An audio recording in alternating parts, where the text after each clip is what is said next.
Shalom and welcome to this edition of Revealing the Truth, where we cover the headlines, the heartlines, and biblical truth. I'm your host, the Reverend Rabbi Eric Walker, and today we're visiting with Ben Stuart, author of the newly released book, Single, Dating, Engaged, Married, Navigating Life and Love in the Modern Age. Ben Stuart, welcome to the program. Thanks, it's great to be here. Single, Dating, Engaged, Married is Ben's first published book and is a topic close to his heart, having lived in the single stage longer than most and having walked alongside thousands of students at Texas A&M as a first-person witness to the dramatic need for biblical guidance when it comes to finding not just a partner but the right partner. He's the new pastor, one-year anniversary of Passion City Church in Washington, D.C. Prior to joining Passion City Church, Ben served for 11 years as the executive director of Breakaway Ministries, a weekly Bible study attended by thousands of college students on the campus of Texas A&M. He earned a master's degree in historical theology from Dallas Theological Seminary. Ben and his wife Donna live to inspire and equip people to walk with God for a lifetime. They live in the district, D.C., with their 3 children. Ben, how long were you single? Oh, well, I was single till age 28, which now is the average age of first marriage for people in their 20s. But in my day, which wasn't that long ago, I was the last of my friends to get married. So what was that like? Was there peer pressure? Did you feel pressure? Did you have a clear vision? What was it that caused you to be single, and how did that work for you in being surrounded by co-eds all the time? Yeah, well, when I was single, I lived in the suburbs, so there was all kinds of pressure to get married because all the married people want to know, when are you going to get married? I got a cousin. Can I introduce you to my niece? That sort of thing. But for me, there just wasn't the right person yet. I felt comfortable in it, though, because I felt I had a real clarity on God's purposes for me in singleness, which weren't primarily finding a spouse. Like, I wanted to get married, but I believed Paul, 1 Corinthians 7, that singleness is for an undistracted devotion to the Lord. And I loved leveraging the freedom of singleness to know God and to make Him known, and I didn't want to slow down. So your friends would pressure you. You know, I get that all the time. I want to introduce you to my grandmother. Yeah. The stages of life change as you age, and then you get to be my age, and somebody says to you, Rabbi, my grandmother, you'd really like her. And I'm going, no, just no. It's a changing. Listen, my mother's 91. She just broke up with her 80-year-old boyfriend because he wanted to go away with her. And she said, look, I told you I'd do stuff with you in the city, but there's none of this overnight stuff. I have my standards. I have my rules. And he broke up with her. Yeah. What are you going to do? So you, now let me have some real clarity. You dated while you were in this single stage. Did you remain celibate? Did you remain uninvolved? Or did you look at this as, when God brings me the right person, I will court them? Or how did you approach all this? Yeah, well, I would say when I was in college, my dating experience was a train wreck. Would be maybe just a lot of confusion on expectations, and most of that was on me. I just think I didn't have me figured out, and it's hard to get a healthy we going when me is a dumpster fire. So I just took a break from dating and really had to get a relationship with God in a healthy place, and then got involved in ministry, great community. And so it wasn't until later in my 20s that I even felt it emotionally in a healthy place to start dating. And I wasn't actively searching for dates, honestly. But when I met Donna, who is now my wife, I was attracted to her, looked up at a place in life. I felt like I was in a healthy spot and went for it. And so, no, I wasn't doing a lot of dating around. And where does this, I have to say that as I look back on my upbringing, I never had the talk. I never had any dating advice. I was awkward. I was unsure. I didn't know any of the traditions, expectations. I knew I had no framework whatsoever. I wasn't going to ask anybody and disclose my complete lack of knowledge, my naivete. I was clueless, and I also went to college at 16. So I knew nothing. I was thrown into this. I had no idea where I was and what I was, and I went to a prep school, boys prep school. So I got thrown right into the mix of things. I had no clue. I knew nothing. I didn't know what to say, what to do, when to do it, how to do it, why you did it. I knew none of it. And so it just became this, like, get a surfboard and strap your feet to it because you're going to go on Mr. Toad's wild ride for the next 4 years of college, and you're going to come out of it a complete and total wreck with no idea of what good, bad, right, wrong, how to work in this world, and then they're going to throw you out there into a career. And somehow I missed the counseling quotient in college. This is the 60s, early 70s. I never had a conversation with a counselor as to how do you become what it is you want to become. So I wound up becoming whatever it was I could become, and went down that path. I think it's different today. I'm watching my friends' children. My daughter's 28. She has real clarity, but I've been very involved in her life. I made it so that all the conversations that were never had with me, I had with her, even to the point where I took her to get her first bathing suit, and I said to the person in the bathing suit store, "Do you have anything in a turtleneck?" And so, you know, I've committed every dad faux pas you could possibly commit.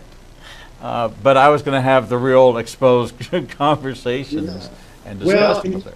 You know, it's been interesting living the last 10 years among college students.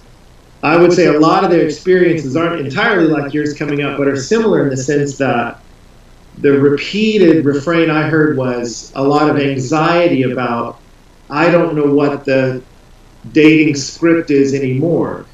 And whether it was perfect or not back in the day, there were different times in history, different cultures where you kind of knew, oh, Friday night you ask a girl out, or, you know, back in the day you knock on the parlor door and play at the piano with her and her parents, you know. But young people today are, I don't even know. And that's part of what motivated me to write this book. I didn't set out to be a relationship expert, but I just love the young people I've lived among. And in the world of romance, dating, increasingly I just heard language of confusion and lack of clarity and stress and pain over an issue that's meant to be a joy and meant to be fun. And so my concern for a lot of young people today is a lack of clarity. And much of that is because they've seen so much of a change in technology and the way human beings interact in general over the last decade. And so that's why I wrote it, is to try to bring some clarity to the increasingly cloudy journey of romance for students. Yeah, I mean, there's some really awkward stuff that's out there. It's uncomfortable for me, this idea, and Anthony Weiner getting convicted of sexting. Yeah. These things are beyond my comprehension as to why you would even do that. Or how can you ask somebody to send you something, and why would you use profanity, and how do you get to be so far off track that there's no moral compass, there's no moral code? And as I see this generation coming up, the millennials and this up and coming generation, I see that they have a much deeper sense of social justice and a much deeper sense of connection, and things have to have redeeming value. And as you mentioned to me before we went on the air, that this idea of a hookup generation, they don't like that. There's nothing relational about it. This is a very relational, empathetic group of young people coming up that are plugged into society and to ecology, and they want green, and they want redeeming, lasting value and redeeming, lasting relationships. And out of that, we're seeing young college graduates getting married after college and making their lives together, as it was in my parents' day. as young people in their 20s were getting married. It's a very interesting Well, change, Ben. it's fascinating because I think it's woven deeply into every human being's heart. The two desires to belong and to matter. You know, I want intimacy and I want impact. I mean, those are hardwired into every person. They're what drive people everywhere from joining the military to joining a gang, doing some wonderful things and doing some bad things. People want a sense of purpose and they want people to belong to. And you look at young people today, it's fascinating to look at. You know, Google came out in '98, and that's when sophomores in college today were born. And so back when they were born, high school students, less than half owned a cell phone. Now, in the world today, the vast majority of young people don't go a single hour without checking their phone. Vast majority check it last thing before they go to bed, first thing when they wake up. So this really is the first generation that has been raised entirely online. And I read one psychologist who said, we are in the midst of a vast, uncontrolled experiment on this generation. And really the data is just coming out now of the impact it's having. And what I saw firsthand was, for a lot of them, it was a self-reported increase in social awkwardness, an increase in loneliness, and a sense of disconnectivity. And that sense of, I want to belong to something, I want to belong to a people, that yearning is so strong. And as much connectivity as we have online, there's not a lot of deep community. So I do think you're hearing a longing in young people. I want to really be deeply bound up with people, because everybody wants that. What they lack now is, for some of them, even the permission to put the phone down and to begin to interact deeply with other human beings. And that's a lot of what drove me to do this and to talk more about this, is helping young people find that deep connection they're longing for and saying they want, when they've been raised in a world that's not really giving them the resources to do that in a healthy way. You know, the other aspect of the book that I found fascinating was you actually equip parents to understand the environment that their children are going to be entering. Yeah. And if you have a 12, 13, 10, even 10, 11, 12, 13-year-old child about to embark on high school, that preparation for them to equip them for what they're going to face. You know, my dad was 38 when I was born. He had no clue of the world that he was raised in a Hungarian home. He was an Eastern European. He was struggling to make his way in this new world because of the immigration from Eastern Europe for the Jews. Wound up in Pittsburgh after landing in New York and then coming into Pittsburgh and making his way. And 38 years old, and he's got a newborn baby boy in this new American world that's at war with Korea. And you know, born when Truman and then Eisenhower, and you look, and all of a sudden it's this crazy new world. He doesn't have a word to say to me. He doesn't even know where he is. And my mother's in her 20s, right, and she's married to this older guy who seems to have it all together and has this vision, so she's just along for the ride. And she doesn't have any input, because what does she know? Yeah. She's had no experience in this world either. So we all were raised in an environment where there was no guidance. They had nothing to, what do they tell you? What advice? They didn't experience it, and we only give advice based on our experience. We tend not to be voluntarily theoretical.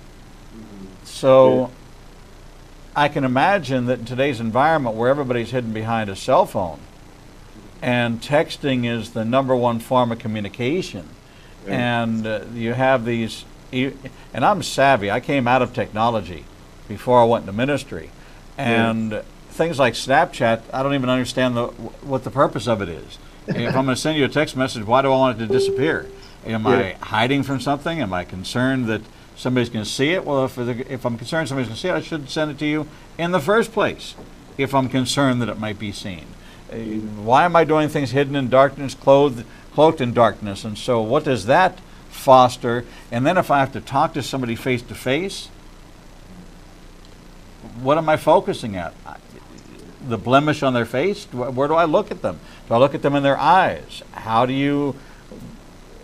I mean, there's just so many foibles and social issues involved in that, and with this electronics being an intermediary, how do you have social, personal, interpersonal interaction? And is it just the outgoing? What about the non-outgoing? What about the intellects? What about the socially underdeveloped? This is, it's got to be challenging, Ben, and you worked with all these people from all these different backgrounds. Yeah. Well, absolutely. And, we saw it, students over the course of time coming into our ministry, they would talk about how awkward they felt socially. And we finally got to a point with the people on my staff, and no one on my staff was out of their 20s. But I looked at them and said, our job is not just ministry, it's socialization. It's helping people do that very thing. Look people in the eye, have a conversation with them, help them navigate the face-to-face social interaction, because a lot of them, because texting is the primary means of communication, you can craft your wording just so and miss some key social cues. I think for me, where the empathy comes from is they didn't create this world. I mean, these college students today didn't make Google when they were babies. They didn't create this. This is the world they were raised up in, and there's some benefits to it. Like you said, they can see tragedies around the world as they happen, and they can mobilize to be a part of bringing relief to human suffering in an instant. But the downsides are it can create some social barriers and gaps, and that's why I don't shame young people when they struggle. I don't make fun of them for their difficulties and struggles with how much the internet has access to them.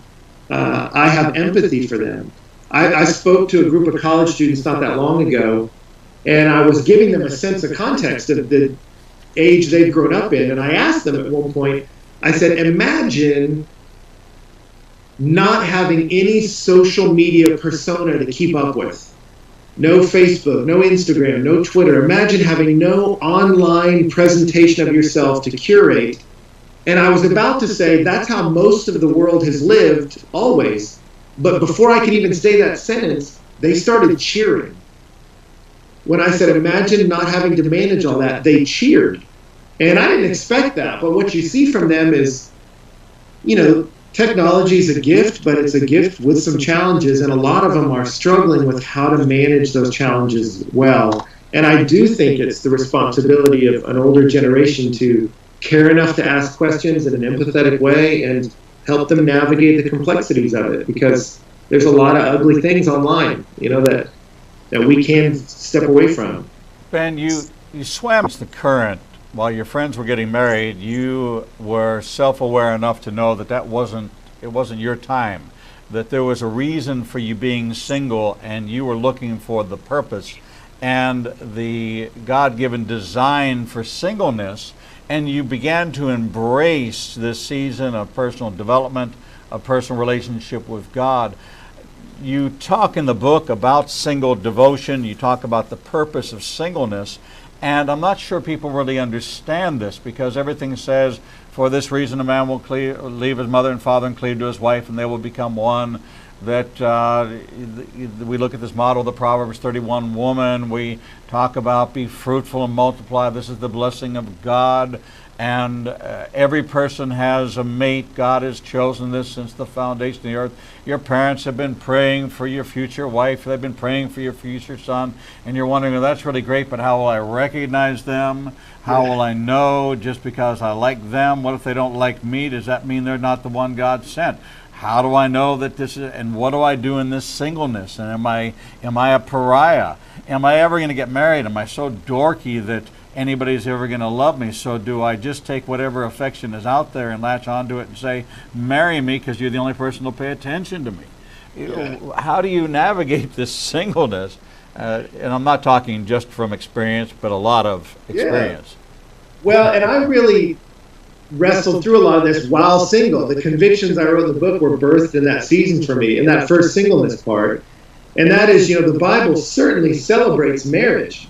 it's a great gift from God, an opportunity to be a picture to the world of Christ and his love for the church. But it doesn't hold it up as the pinnacle of human experience. You see the Apostle Paul say in 1 Corinthians 7, I wish all of you were like me. And he said, I'm not saying this to restrain you, but he said it's to secure your undistracted devotion to the Lord. And so here you've got the Apostle Paul, who was single, saying the purpose of singleness is to pursue an undistracted devotion to God. And I found most people, their joy increases, their peace increases when they have a sense of purpose. And what's beautiful is the Bible gives you that for singleness. The purpose is every person on the planet is going to be single for some amount of time. That singleness has a purpose, to know the God who made you, because Colossians will say, all things were made by God and for him. So we're made for God, and Augustine was right. We'll be restless until we rest in him. So for me, when I understood, man, singleness is to know God, then I'm going to be great at that. And I'm going to take the gifts of singleness, namely freedom and time, and not fill those up with distractions, but to pursue an undistracted devotion to the Lord. And that's what I want to challenge young people with. You have more freedom and time than any other group of people on the planet. And that's not to be filled with distraction, but to pursue an undistracted devotion to God, getting to know him better through his word, and then be a part of his work. You can get a lot done in your singleness. Adam named a ton of animals before Eve came along. And if you're single, you can get a lot done. And I want to help young people grab that purpose. And that doesn't mean don't date or get married someday. But, C.S. Lewis said it, that the basis of friendship is saying, oh, you too. That friendship's meant to be about something. He says that's why the poor souls who only want friends will never have any. Friendship is two people seeing something they love and pursuing it together. And I think that's the foundation of a great marriage. Two people chasing the Lord realize, hey, let's run together after this purpose God's given us. So that's the heartbeat that God helped me discover in my singleness, and I want to help young people discover how to do with their single season. How do you wrestle with this tendency for people to compare themselves to others? They look at a couple and they say, I don't have that. Maybe I'm never going to get that. Does that evoke a certain amount of jealousy, a certain amount of envy, a certain amount of self-defeatism? They can hear you say God has a plan for you and he's going to bring you the right person. You just have to trust him. And they say, yeah, but I'm at this party and I'm by myself and there's that couple and that couple and that couple and that couple, and I'm not even seeing any single people that I might go talk to. So I'm like a fifth wheel, and I thought I was extroverted, but I'm finding out how introverted I am and how uncomfortable I am, and I'm just going to slip away and be glad for my time alone when my roommates aren't there. Yeah. How do we navigate that? Yeah, that's a great question, and I think acknowledging the sovereignty of God takes the desperation out of dating. If I can acknowledge, he says, cast your cares upon me because I care for you. If I go, okay, he loves me, and so he wants me to take this legit longing and hand it to him, that comforts me. And he says to roll my cares upon him because he'll never let the righteous fall. I go, okay, he's strong enough to hold me. He's loving enough to care about what I struggle with. I can trust God with my life. And whether he brings me someone to marry when I'm 22 or 42, that's his purposes. And I can't know all things, but I can know the one who does, and I take comfort in that. And so to me, that's the one side of it. Can I take comfort in knowing God's a good shepherd, I trust him, and now let him be God, and let me focus on what I'm meant to focus on. And Paul told young Timothy, flee youthful lust, pursue righteousness, along with those who call out to God out of a pure heart. And what I found was as I pursued purpose, God gave me a people. And when I was young and single, it was a mix of single and married people that all wanted to know God like I did. And I was wonderfully happy in that community. And I would encourage people to do that. You seek purpose, and what happens is other people that want it as bad as you do begin to run alongside you, and you start to find those healthy lanes to run in and healthy people to run with. And out of that crowd, you can find somebody healthy to run with the rest of your life. Amen.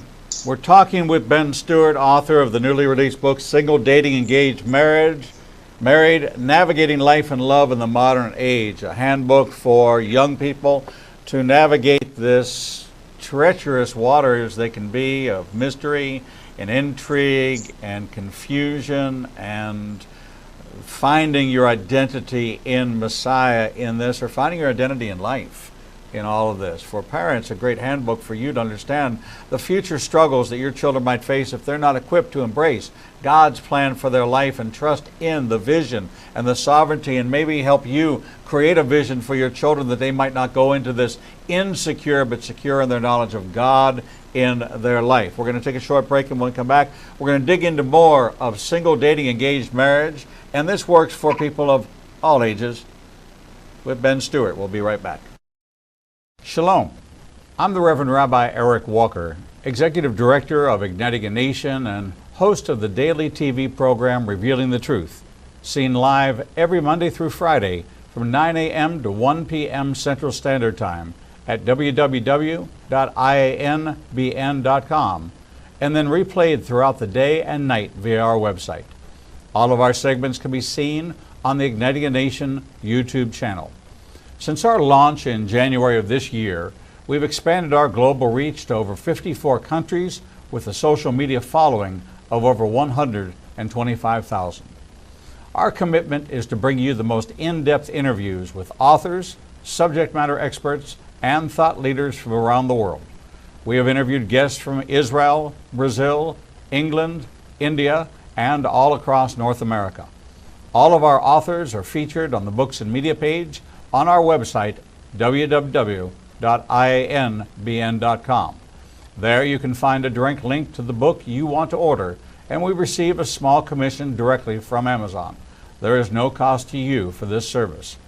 In addition to our daily teachings and interviews, we make available to you the archive of all of the interviews on our YouTube, Facebook, Twitter, and Instagram channels. Our live program is available from our homepage, and there is never a charge to you for any of this access. We made the decision long ago that we would remain a commercial-free resource that would not be influenced by any pressure from any outside company. There are only two ways that we are able to continue to operate this ministry and provide you with the only live 4-hour daily Christian television talk show program. The first is through your support and tax-deductible contributions to Igniting a Nation. These can be made directly through the donate button on the website or sent through the mail to Igniting a Nation, 2700 Corporate Drive, Suite 120, Birmingham, Alabama, 35242. The other way we support the program is by offering you a unique opportunity to have access to over 10 years worth of teachings on a subscription basis. The teaching archives contains all of my prior sermons, Torah studies, prophecy in the news videos, and much more for the low subscription price of $5 per month. This subscription grants you unlimited access to over 800 hours of content not available elsewhere and is updated weekly with the most current prophecy classes. In addition to 20 hours of original TV programming each weekday, we invite you to join us live every Monday, Tuesday, and Thursday evenings for our Prophecy in the News classes.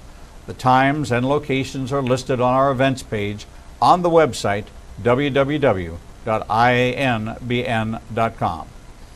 Every day, you and I are faced with the challenge of where we will go to hear the truth. We are committed to bring you the only program of its kind that covers the headlines, the heartlines, and biblical truth. We cannot do this without your support. Since we launched on January 5th, 2017, we have aired over 300 individual teachings, interviews, and commentaries not available anywhere else. We are now working side by side with almost every major Christian publishing house to bring you the most in-depth feature interviews possible. Our one-hour features address every subject that affects the believer's life.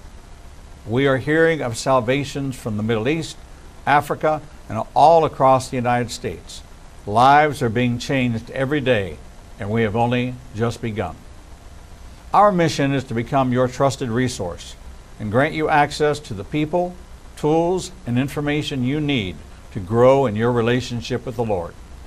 You can help us by liking us on social media and through your financial support. We know you have many choices in who you support, but we are prayerfully asking you to consider helping us keep revealing the truth, true to our calling, to cover the headlines, the heartlines, and biblical truth like no other program available. Donate today and help us bring the message to the four corners of the earth. Visit www.ianbn.com and donate, buy a book, or subscribe to our teaching archives. Without you, we do not exist. Shalom and welcome back to this edition of Revealing the Truth, where we cover the headlines, the heartlines, and biblical truth. I'm your host, the Reverend Rabbi Eric Walker, and we're talking to Ben Stuart, author of the newly released book, Single, Dating, Engaged, Married, Navigating Life and Love in the Modern Age. Ben, welcome back to the program. Thank you. It's good to be here. Ben, as we navigate this dating single environment, you say that there's two critical factors in your book that play into having a great dating experience and then ultimately leveraging into a marriage that will last. What are those? Well, I think with dating, the two biggest issues you got to address is who to date and how. Because the truth is, anybody can get a date, anybody can get married. You set your standards low enough, and you can get married tonight if you want to. But marrying the right kind of person and finding them the right kind of way that's healthy and life-giving is not as easy. And so in the book, we lay out kind of a picture of who are the kinds of people you should be dating, and then the other half of the dating section is how do we go about doing it that is healthy and life-giving and ultimately good for everybody, whether you end up together or not. Now, you come at this from a framework of building on a relationship with God. So this is moving somebody into a faith journey, first and foremost, to secure the relationship with the Messiah, with Jesus. And then once they have that and they have an image in Christ and a foundation in the Word, that would give them better clarity. Now, how does this work if I have I like to call them pre-believers. Mm-hmm. Yeah. It's kind of my category for all others is pre-believers. Sure. It's the hopeful view of their future. Would this be a book that a pre-believer would benefit from? Yeah, I believe so. I mean, ultimately, the language in it is accessible. The principles in it are accessible to everyone. But you're right, on the front end, one of my theses at the beginning is you're never going to ultimately get a relationship with a guy or a girl right if you don't get a relationship with God right first. You know, John will say in 1 John 4, "Beloved, let us love one another." So he's saying, hey, we're meant to love each other. Right. And then when he tells you why, he says, because love is from God. That ultimately to truly be a source of love for others, you've got to have a source of love. And what I've seen experientially is people come to other human beings with a God-sized need. And particularly the romantic relationships. I want another human being to be my soulmate in the sense that they fill every vacancy, make me feel alive and secure and whole as a person. And another human being just doesn't have the tools to do that. And so if you enter into a human relationship trying to suck life rather than be a source of life, that can go wrong often from the very beginning. And so one of the things I'm going to push at the beginning of the book is if you want to get a relationship with a guy or a girl right, you've got to get that relationship with God right first. You know, it's interesting. We do all these teachings about the headstone, and we say that life is in the dash. Mm-hmm. You know, between your birthday, the year you're born and the year you die, life is in the dash. But let's take a look and further examine that. And the life is in the dash between the day you're single to the singleness ends, to the marriage, and the marriage, then you have this intermediary step. And in the singleness, there's a certain life in the dash that says that in the season that I'm single, I should embrace the same things I would between the goal markers in overall life. Every season has its own dash, and I should embrace that season by believing in the sovereignty of God, that He has me single for a purpose. How do we drive this message home to put the positive side on this? You know, let's talk to the awkward, to the unsure, to the uncertain. Are they supposed to perfect their game? Are they supposed to gather the skills? Are they supposed to remain dorky because in their dorkiness they're going to find their perfect match? Do they have to become a player? Or in this period, that they just refine and define who they are in the Lord and embrace, yeah, I'm the goofy guy, and I'm going to find the goofy guy's wife? Yeah. Yeah, there's nothing wrong with that. You know, I would say I'll talk to a lot of people that want to make that jump from isolation to intimacy and romance and skip a communal stage. But, you know, Proverbs will say with many counselors, victory is sure. I think we're meant to have a life that's lived around good counsel, healthy people. And so one of the things I promote is you set in front of you, I'm going to chase knowing God and making Him known. And like Paul told Timothy, pursue along with those who call out to God out of a pure heart. You get a community around you that's running together. And I talked to a young man the other day. He came up to me and he said, hey, I am really socially awkward, and so girls aren't interested in me. What do I do? And I said, well, it helps that you're self-aware enough to know you're awkward, because now you can laugh at it and acknowledge it. I said, but brother, I would say you chase after God with a healthy community of people, and where if you were just cold call coming up to a girl at a bar and asking her out and you're kind of awkward, yeah, your percentages aren't good, bro. But if you're hanging out in a community, serving together, involved together in the needs of the city, they're going to get past that and over time see your character and see your heart, and that will attract them to you. And people can overlook initial awkwardness if they see long-standing character. And so get involved in a community that can help you shape your social game, and then also meet somebody that'll wade through that awkwardness and see you got a good heart in there.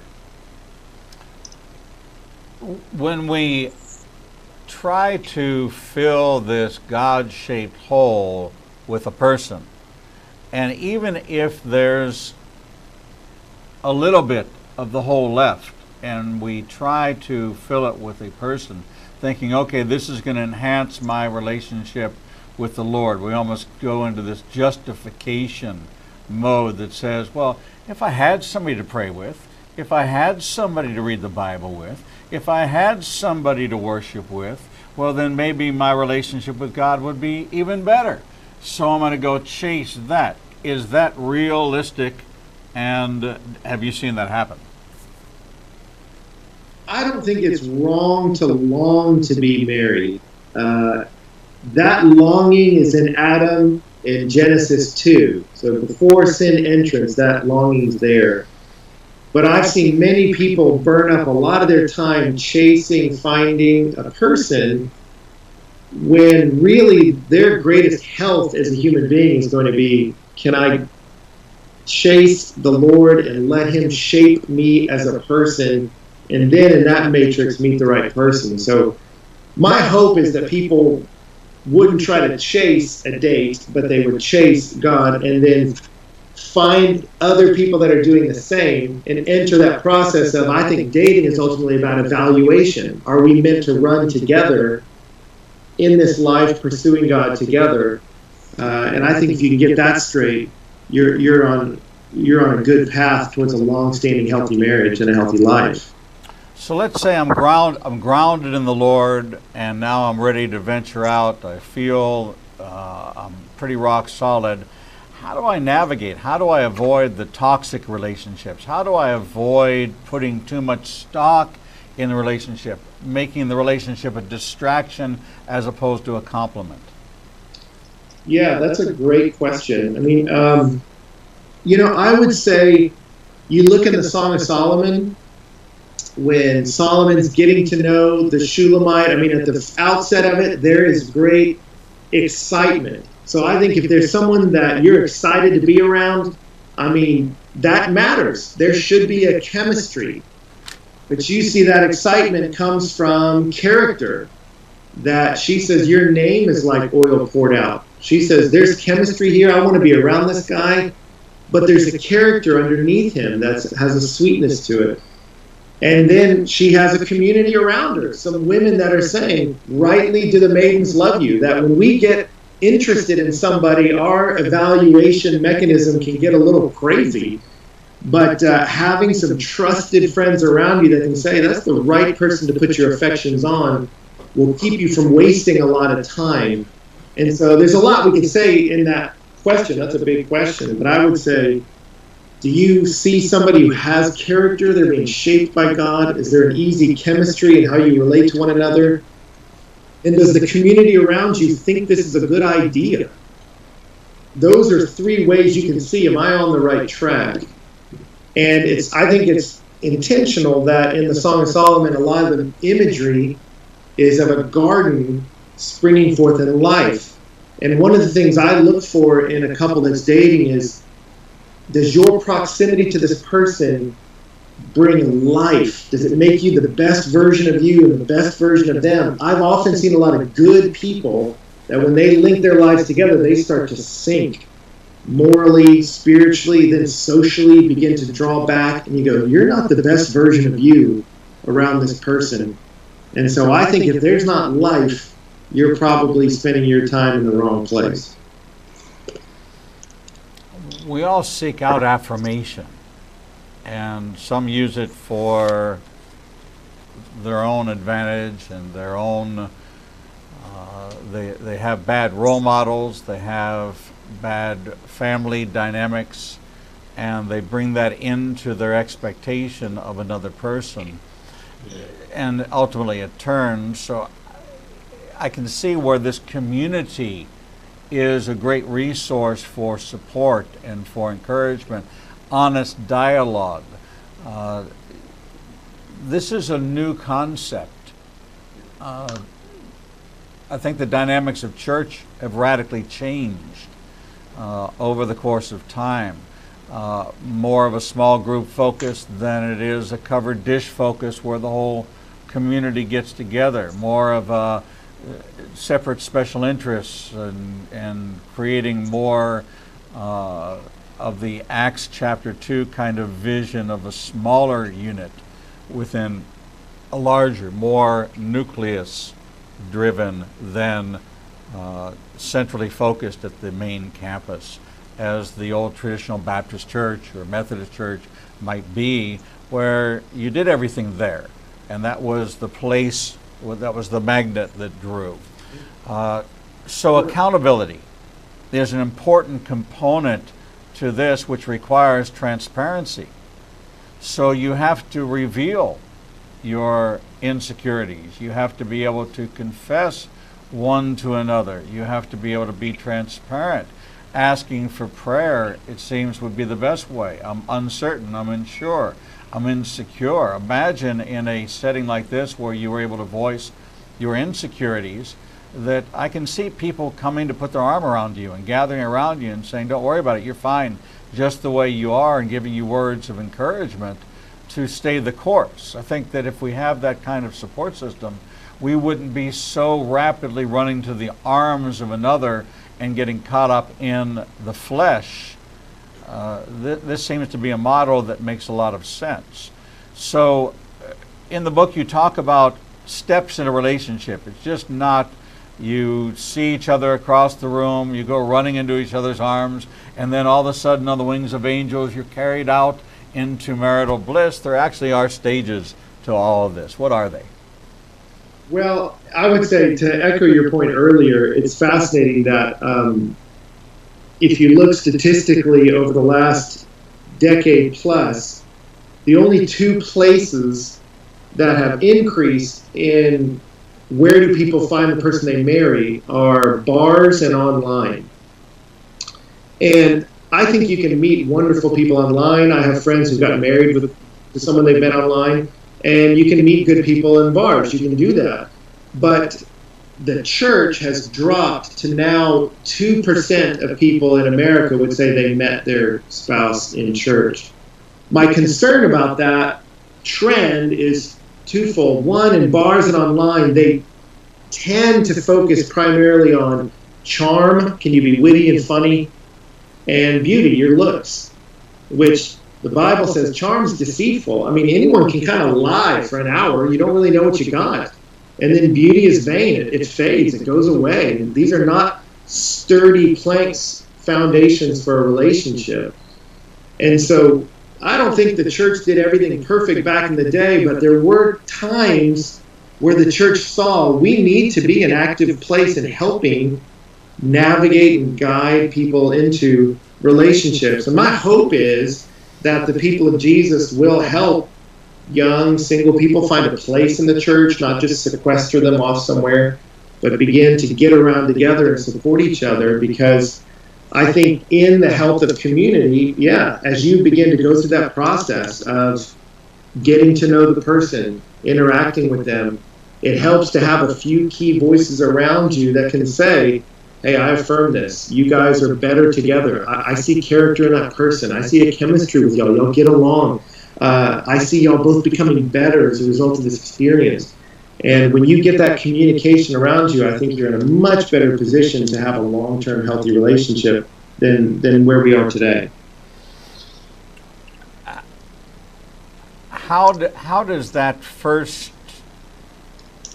encounter take place? Is it facilitated? Is it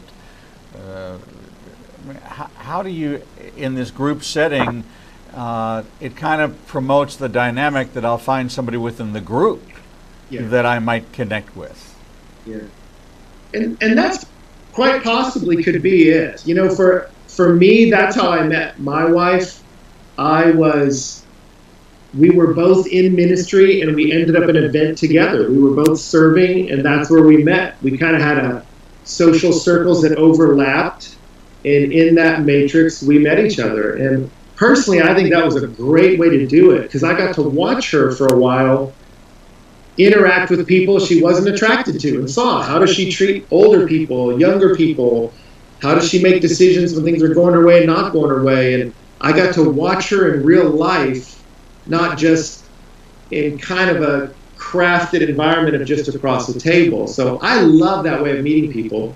It doesn't always work that way. Sometimes it's I meet somebody at a party, I don't know them well, they don't know me well, but I just am interested enough, I ask them to dinner, and that's fine too. I will say something that's lacking a lot in the culture today that I hear a strong response from people when I talk about it is the need for clarity in initiation. One of the downsides of where dating is in the culture today is a lack of clarity on what's the scripts. And so I found it's helped people to say, hey, statistically, and as I've done focus groups with women, they really don't prefer to be asked out over text. For some, it's okay. They really don't like to be asked to hang out because it's so vague. And so asking a girl to hang out, they usually don't know what that means. So if you're interested relationally, I thought it sounded old school to use the word date, but it's been fascinating. Girls from teenagers to 30 said, I would much rather the guy walk up, look me in the eye, and say, ask me on a date, because at least I know what I'm getting into and how I should dress. I would rather him say that than, hey, you want to hang out, you want to watch Netflix. I don't know what that means. And the lack of clarity has brought a lot of anxiety into the world. You know, you and I are approaching this, and you bring up a very good point. You and I are approaching this from the male perspective, as if that's the only perspective there is the awkwardness of a guy, and the difficulty guys have in making the overture, and the difficulty that men face in this scenario in self-image, self-esteem. But on the other side of the coin, it is equally as difficult And in this new world that we have, there is also that initiative taken on the other side, where in certain environments, girls, women want to make the first advance. They want to say, hey, you know, do you want to do something on Tuesday night? Or you? So it's kind of a different kind of dynamic. How does your book assist on both sides of this coin? I think that theoretically and theologically, it's the same path to finding your place in God's economy, finding your place in the community, and then establishing yourself, and then knowing what your non-negotiables are when it comes to another person. Yeah. Well, you know, it's fascinating. I read a study, and forgive me, I can't remember off the top of my head where it was, but it was not a Christian study, but it was asking women in general, a survey in America about dating, and only 12% had initiated a date in the prior year. So as egalitarian as our culture has become, still the vast majority of women wanted men to initiate a romantic connection, a dating connection. So, and I've seen that anecdotally as I visited with women. They're asking, where are the men? What are men doing? I was in a focus group with a group of young men and women, and one of the girls in frustration said, these guys just need to man up and ask us out. And she was getting riled up, and one of the guys said kindly, he said, when have any of us seen a man date? He said, you're saying act like a man. What does that mean? It's like, right. So many of us haven't been raised in a world that even gave us a sense of what you even mean when you say that. And so I hear frustration on both sides. And for me, I just wanted to bring clarity into it. And what I found is women want men to initiate. They want them to use the word date. And then I've told women, and men want to be told what you think. I mean, we had a guy sit and tell us, he said, I asked a girl out and she said, hey, I think it'd be fun, but I don't see this going anywhere. And everyone in the crowd was like, oh gosh, like how did that feel? And he said, like a relief, because I knew she wasn't wasting my time and I didn't have to guess what she thought. And so I encourage young men and women, give the gift of clarity to one another. Love each other enough to speak the truth. But for many people and online, it's even easier to just ghost, to disappear. But that hurts a lot of people, and that's put a lot of pain into the lives of people. So clarity is a gift we can give each other, men and women both. It's so interesting listening to the dynamics of dating in this current environment of youth. There's a whole other world out there, which is middle-aged and seniors that are facing, either because of divorce or widow or widower, the change of an aging population that's actually living longer than our predecessors did. My father passed at 84, my mother's 91. She broke up with her 80-year-old boyfriend. So, you know, there was that environment that she had to prepare herself for at 91. So the social construct is always changing, but the same dynamic of maturity levels still apply. We are predominantly immature until that part of our brain is connected at our mid-20s, when we can finally figure it all out. And so until that point in time, we're struggling with our identity in Christ, our identity with each other, our identity in this dynamic. And with the age of marriage getting younger, first child getting younger, there are certainly some new challenges, and we need to be committed to educating, informing, and equipping our young people for this social dynamic that they're being thrown into on the college campus, in church, and throughout the world. Ben Stuart, thank you for sharing with us single dating, engaged marriage, navigating life and love in the modern age. You've opened my eyes to a lot of things. You made me think about a lot of things. I'm still dorky and insecure. It's okay. I'm comfortable because I got a good, solid relationship with the Lord. I'm happy who I am. Ben Stuart, thank you so much for being with us here on Revealing the Truth. Thank you. It's a pleasure to be here. God bless. Thank you. And that brings to an end our live broadcast day, but that doesn't mean we go off the air. We broadcast 24 hours a day, 7 days a week, right here from the Igniting Nation Broadcasting Network, our broadcast center in Birmingham, Alabama. All today's episodes will be replayed throughout the day until tomorrow morning at 9 o'clock. Then watch us on WND-TV for all of the replays, or tune in to our YouTube channel. Over 500 interviews up there already just from this year alone.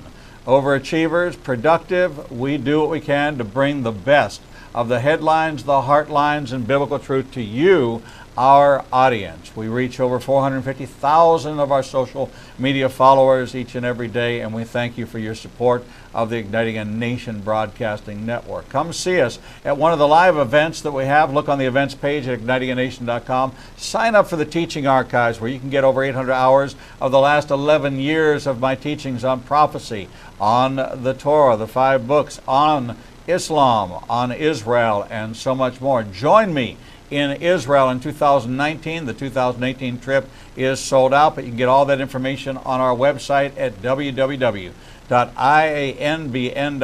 or ignitinganation.com. They take you to the same place. Until we see you right back here in our studios at 9 a.m. Central Time tomorrow, we bid you shalom.